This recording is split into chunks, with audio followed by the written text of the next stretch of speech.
Hey guys, in today's video I'm gonna teach you how to download Instagram Reels directly onto your smartphone.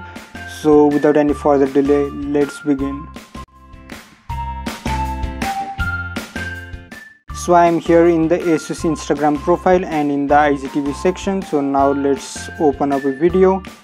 So here we can see a video is playing. So now we just need to click on this three dot over here and copy the link.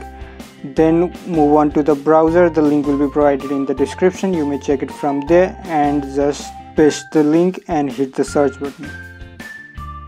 So it will take some time and you can see the video over here. You can play the video from here as well, and you can see the download button over here. Just press the download button and the downloading will begin shortly.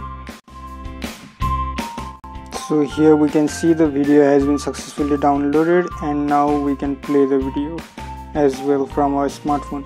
So if you want to download much more videos, then this can be tedious, so you can use your PC and I can make another video regarding how to download videos from PC, which is a lot easier than this one.